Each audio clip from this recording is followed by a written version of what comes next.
Március 23-án és 24-én rendezték a VKF Magyar Karate Bajnokságot. A versenyen több mint fél ezer sportoló mérte össze tudását. Közöttük volt sok zuglói karatéka is. Több zuglói karatéka is szép eredményt ért el a 2013-as Magyar Bajnokságon. Párukkal sikerült is beszélnünk. Hány mérkőzésed volt ma? Hogyan sikerült ez a mai verseny? Hát most 3 mérkőzésem volt, és első helyezést sikerült elérnem. Hát nagyon elégedett vagyok a teljesítményemmel, és az edzőim is ezt mondják most, hogy meg vannak velem elégedve.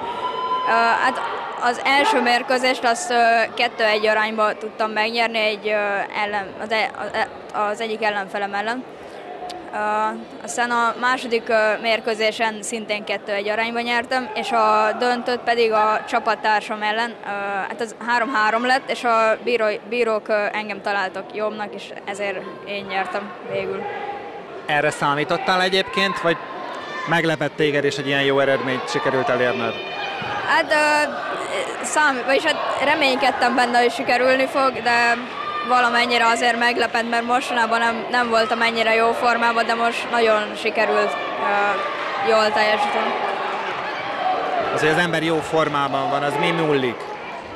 Hát ahhoz ugye kell az, hogy sok edzésen részt vegyen, a lehető legtöbb edzésen. Ez most az én esetemben heti 5 edzés, és hát meg persze attól is függ, hogy éppen milyen napja van az embernek. Nekem most éppen jó napom volt, és ezért sikerült elsőnek lennem. Néztem a mérkőzéseidet, és az ellenfeleid nagy része sokkal magasabb volt, mint te. Ez mennyire előny vagy hátrány? Hát ez attól függ, hogy jön ki, de hát van előnyös része is, meg hátránya is.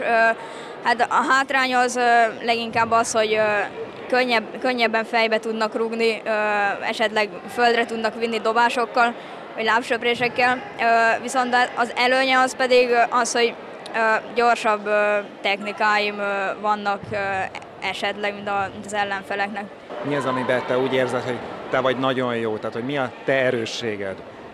Hát én leginkább kézzel szoktam fejre támadni, de néha előfordul, hogy a rugásaim is egész jók, és ezzel meg tudom lepni a magasabb ellenfeleimet.